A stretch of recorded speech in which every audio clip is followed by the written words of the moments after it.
Hello, everybody. Well, it's the morning, so I'm a little tired, but it's the only time I can make this video, since I will be able to have time later today. Yeah, I'm in a different setting today. I'm in my room this time, not in the living room. And yeah, you can see what's on the wall. Yankee pictures, cards. I'm not sure what year it was. In the mid 2000s. And Derek Jeter's on the team. Alexa Bliss, you can know. Yeah, in the mid 2000s. But that's not what I'm going to talk about. Today I'm going to talk about Smackdown. This is Smackdown pre-show. So, this is the first Smackdown of 2020, January 3rd, 2020. Now, I didn't see the first hour of Smackdown last week. I only saw the last hour. I came in Sasha Banks and Bayley versus Dana Brooke and Lacy Evans match, which you know, Sasha Banks and Bayley won. So, yes, this is a preview for tonight. So, what's the deal with Braun Strowman and the New Day dealing with Sami Zayn's group with Cesaro and the Intercontinental Champion Shinsuke Nakamura? What's the deal with Otis, Mandy, and Dolph Ziggler? I'll tell you what I think are possible ideas. What's going on with King Corbin and Roman Reigns? Why this is continuing? The number one contenders match, which happened last week, where Daniel Bryan defeated Baron Corbin in the Miz to become the number one contender to face the Fiend, Bray Wyatt at the Royal Rumble. And that is pretty much it I'm going to talk about. Those are the 5 main talking points of SmackDown. So sit back, listen, and enjoy the show.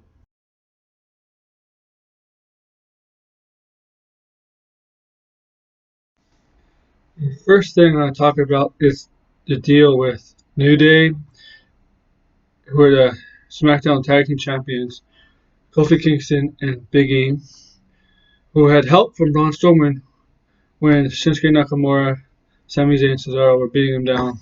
Now, I think I know where they're going with this. I think you know where they're going with this. They're going to have some sort of tag team match, probably a 6-man tag team match tonight or in the future weeks. But this is going to lead to bigger things.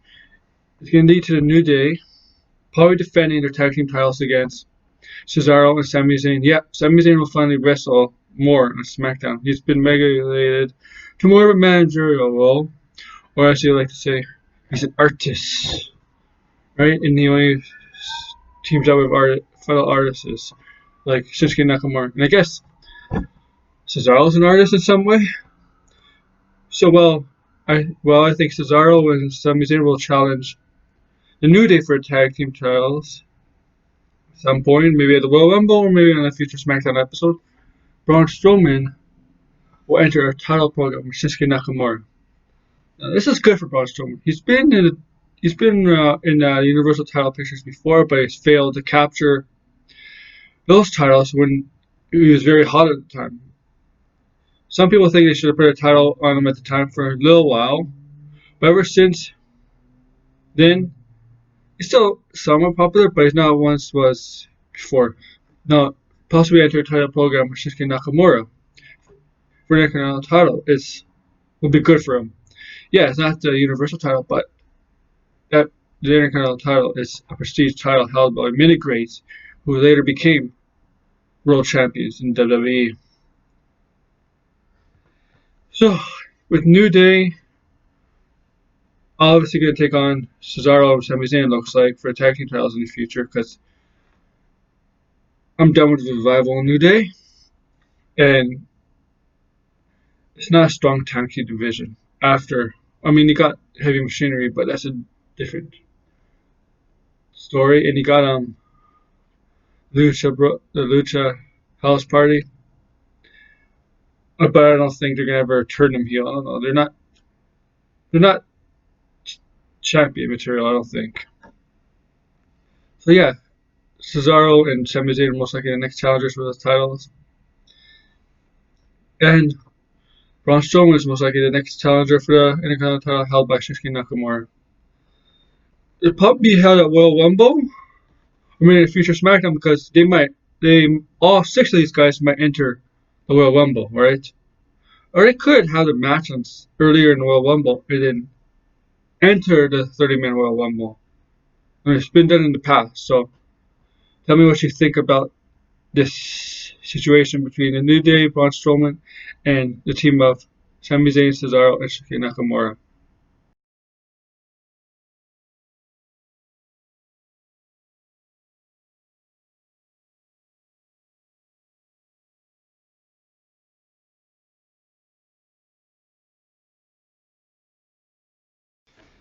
Here's something that's a fun little story of SmackDown. It involves the lovable Otis and the beautiful Mandy Rose. Now, as you know, Otis has a fascination with Mandy Rose. Ever since last year, he always tweeted her, always commented on her Instagram pictures. Yeah, you get the idea. He's the guy in love with her, obviously. So, for Christmas, or whatever, the day after Christmas, Mandy Rose drew his name out of the hat to get him a present or some sort, right? So he got him a ham, and then she kissed him on the cheek. And any guy gets kissed on the cheek by a beautiful woman, it'll just be in awe, in a trance for a little bit. Somebody has to snap him out of it. And then, fortunately, her partner in Fire and Desire, Sonya Deville, I almost said her real name, had a match against Carmella with no Mandy Rose, which meant she lost. Yeah, Fire Desire has been losing a lot lately, whether it's tag team matches or single matches. So, Sonya Deville lost to Carmella. You had to have seen backstage where Sonya Deville was meet up with Mandy Rose. As Mandy Rose later had a hug from Otis hugged him, and he was all sweaty because he had a match. So when Sonya Deville met up with Mandy Rose, she asked, where was she? She's like, Mandy Rose was like, I'm sorry, I had to get all the sweat off me when Otis hugged me, blah, blah, blah. Otis hugged her, right? So yeah, so fast forward to next week. Mandy Rose had a match with Carmella, but she lost. That's not the important part, right? But Otis had a fruitcake made by his mother, and he gave it to Mandy Rose, right? So later that night, after her match, the fruitcake was sitting there. Of course, Mandy didn't eat it yet. All of a sudden, she Dolph Ziggler walk up to her, explain how he's a show off, how he's better than Otis, blah blah blah, trying to depress Mandy Rose. Like, of course, you try to press the beautiful woman, right? Mandy Rose didn't look like she didn't have any of it. So Dolph Ziggler took the fruitcake, put it on the floor, and stepped on it with his new shoes. I think they're Jordan shoes, or I don't know. Somebody could tell me what kind of shoes were, but they were new and they're very good shoes. So what I think is going to happen, 2 ways, or 3 ways. Fire and Desire are going to break up. They've been teasing this before they break up before. I don't know if they can survive on their own. I think Mandy Rose has a better chance because I think they like her better. But yeah, I think they might break up in the future. It looks like they're teasing it again. They teased it early in the year when Mandy Rose had a title shot against Asuka, and yeah, that was not a good match. And later on SmackDown, after I think it was Fastlane, Sonya Deville had a match against Asuka, which wasn't very good. The way it ended, it looked like they were happy with each other. But it looks like they're teasing it again. Okay, so one way is that they're gonna break up. 2, Mandy Rose has been playing all this. I wouldn't be surprised. She could be the type that's been playing all this. Remember, she played Jimmy. Is it Jimmy or no? Okay, whichever. Uso is Naomi's wife last year, right? Remember, she played one of the Usos who was married to Naomi. Tell me, I forget which Uso it was, so just tell me down below. Remember, she's a beautiful woman, and you could tell she's a golden goddess. She could probably get any guy to fall for her, right? So she's like a temptress, and maybe that's what she used her looks to beauty to get any guy. And Otis obviously fascinated with her, so this might be a trick all played by Mandy Rose, and eventually she joins up with Dolph Ziggler, or it could be a face turn for Mandy Rose. But I don't think so. I think there's too many face women on SmackDown with Lacy Evans, Alexa Bliss, nikkicross. You got Danabrooke and Carmella. That's too many. The only heels would be Bayley, Sasha Banks, right? Mandy and Sun. I think that's the only heels on SmackDown. So if you turn her face, it'd be like 6-3. I don't know. You tell me. Or this just leads to Bobby Roode or Robert Roode, whatever you want to call him, coming back from suspension to team up with Dolph Ziggler. Remember, they were a tag team and feud with have a small rivalry with Heavy Machinery, which I think is the most likely outcome. Once Robert Roode's suspension's up, he's going to team back up with Dolph Ziggler. And they're still going to feud with Heavy Machinery, but probably cronies with Baron Corbin. King Corbin. I like to call him Baron Corbin. Or some people like to call him Boring Corbin. So thank you. Comment below and on to the next main topic of SmackDown.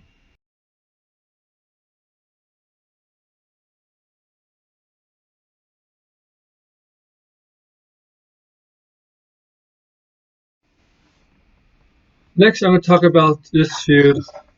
Yeah, I think a lot of people hate it. There was dog food involved. There was a dog mascot involved. And yeah, it involved someone who really thinks is a real life king. Okay, maybe not. This isn't WWE who thinks he's a king. And that's King Corbin. Right? Formerly known as Baron Corbin. He's in the program with Woman Ring, the big dog, which King Corbin beat at TLC with the help of the Revival and Dolph Ziggler. Right? Nobody expected it. People expected Roman Reigns to win. This already started before Survivor Series about who's going to be the team leader, team captain. SmackDown won that tag team match, remember, against NXT, against Raw, in that Brand Supremacy. That's the only match I believe SmackDown won that night. Or something like that. I'm not sure. But that's one of the big matches they won. So, last week, Baron Corbin, or King Corbin, was in a triple threat match with themiz and Daniel Bryan to become the #1 contender for the Fiend's, aka Bray Wyatt's Universal title at Royal Rumble. Obviously, King Corbin wasn't going to win this match because it needed to be a babyface to win this match, and there was two of them. Usually, I would think King Corbin would win this match because he's a sneaky heel, and in a triple threat match with two babyfaces, usually a heel would win. But he's still in the program of Roman Reigns. Yeah, the dog food was stupid, but it was like fun stupid in my view. It was fun stupid. But they did it again, tried to do it again, and yeah, it didn't work. And there are rumors of a live event in the future that they're going to have a dog food match or something like that. That's stupid. Don't do that. Don't get the crowd to that live event to boo that kind of match. Don't. It's just don't torture the crowd like that. So what I think is going to happen, you're going to have a match on SmackDown in the next 4 weeks, starting either whichever weeks lead up to the Royal Rumble. And here's what I think has happened. You're going to have a singles match, as I said, in the next 4 weeks. Roman Reigns is going to get his win back, I believe. Royal Rumble, they're both going to enter. And the rumor is that Roman Reigns may face Bray Wyatt, the Fiend, at WrestleMania. But that doesn't mean he's going to win a Royal Rumble. Remember, there's two title matches, the Universal title and the WWE Championship title. So it's possible that Baron Corbin, King Corbin, and Roman Reigns will be in the Royal Rumble match at the exact same time. And King Corbin, I know people are going to boo and going to hate this. I understand. But I'm looking from a logical point and not from a fan standpoint. I wouldn't be surprised if King Corbin eliminates Roman Reigns. It's quite possible Roman Reigns eliminates King Corbin. Maybe King Corbin gets the best of Roman Reigns for the next 4 weeks, and then when the Royal Rumble comes along, he eliminates King Corbin. It would be a satisfying way to end that story, that rivalry. I know people want it to end now, but Royal Rumble should be the ending. So, yeah, that's all I have to say about that. On to the next topic for SmackDown.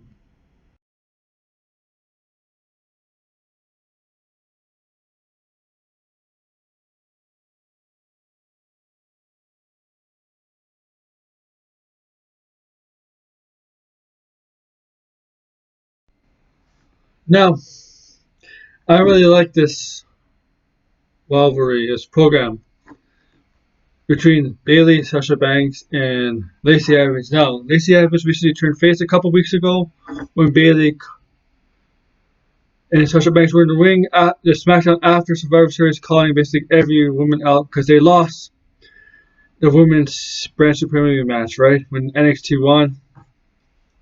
Let's forget. Sasha Banks is the one who took the pin. It took 3 women to beat Sasha Banks. I'll give her credit for that. That's when she called out Lacy Evans, who took exception to everything Bayley and Sasha Banks basically said. Right? She came out, defended herself. That was her official babyface turn for Lacy Evans. What everybody suspected was going to happen when she became Natalya's mystery partner on Raw a couple months ago. Remember, they had issues with each other, Natalya and Lacy Evans. And then all of a sudden, they became tag team partners for one night. Okay, so where's this going? Well, you see, Sasha Banks, mostly Sasha Banks in this instance, has been going at Lacy Evans' family, her daughter. Remember that one pic with Lacy Evans' daughter? I have it on here. Was trying to grab Sasha Banks, or Sasha Banks ran out of the wing. I think she had a match with Lacy Evans, I believe. And she went after, she was trash talking Lacy Evans' daughter. And that pissed off Lacy Evans. As a should, she's a mother, right? You don't go after someone's family. It's like the biggest no-no you could do with someone's family. You don't go after them. So what does this do? Well, the week after, Roman Bliss with Alexa Bliss, Lacy Evans was on it. I didn't see this part, but I know she defended herself. She probably talked about herself. This is how Lacy Evans is getting over. She's getting over as a mother, a family woman, military woman. Yeah, some people don't like her wrestling. I don't think she's a bad wrestler. I think she's getting better. And people disagree with me on that. Some people look at she's getting this push because she's blonde. No, because she's good and she has her. And let's be honest, her gimmick is one of the best in the WWE. As both male and female. Don't don't disagree on that. Come on, you have to admit that she has one of the best gimmicks. The Salad Sassy Bell. She calls everybody you nasty. I like that. You nasty. So unfortunately, she teamed up with Danabrooke to take on Bayley and Sasha Banks last week after the Morning Bliss. Well, she didn't get pinned or submitted. Danabrooke was submitted by Sasha Banks in the bank statement. That didn't hurt Lacy Evans at all. So this thing is going to still go on. Now, there's no number one contenders match. There's no number one contender in general for the SmackDown Women's title. I think one of these SmackDowns leading up to Royal Rumble, there should be a number one contenders match. Well, most likely Lacy Evans would win, but there needs to be a definite number one contender to face Bayley at the Royal Rumble. Um, if so, who? If so, should be a number one contenders match. Yeah, it should feature Lacy Evans, both Fire and Desire members, and Carmella and Danabrooke. No need to put Alexa Bliss and nikkicross in there. Keep them as a tag team. With I know I said Fire and Desire, but they're having problems with each other right now. May get even bigger. So yeah, you should put them in there just because of that reason. So yeah, obviously Lacey Evans will probably win that match and face Bayley at the Royal Rumble, which I don't think she would win. Because I think, in my opinion, if Shayna Baszler doesn't make a surprise appearance in the Royal Rumble, Sasha Banks will win the Royal Rumble, and she will challenge Bayley at WrestleMania 36 for her SmackDown Women's Championship. That's what I think. I don't know what you think, but you could tell me what you think down below. And on to the final main topic of SmackDown.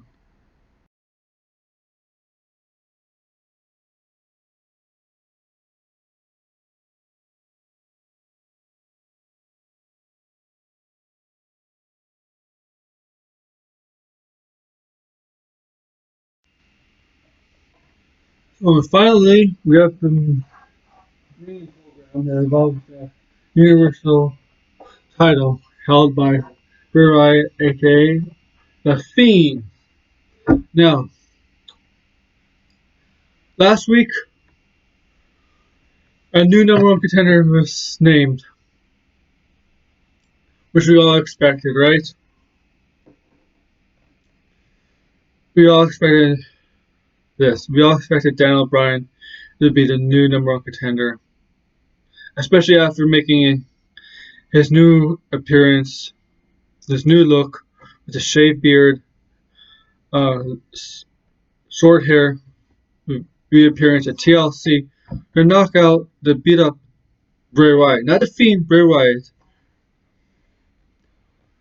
who at TLC beat the Miz, right? Beat the Miz. That wasn't. I don't think that was a title match. No, it wasn't a title match. And hopefully they're done with the Miz. I think Miz was just someone to add a little extra to the rivalry, and then hopefully last week they're done with the Miz. Miz could move on to some other things. And I prefer Miz as a heel. I think he sucked as a babyface ever since he turned babyface. He hasn't really won anything major. I don't even think he's won a title as a babyface.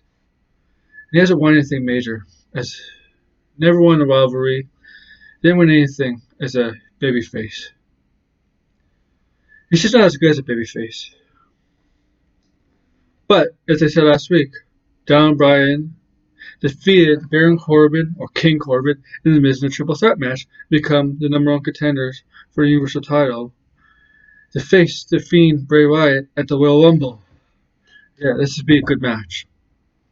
This looks like a new improved Daniel Bryan's like after losing to Survivor Series, he dragged and pulled by his hair, whatever, by the Fiend. It looks like Daniel Bryan went through a transformation into a more serious kind of wrestler.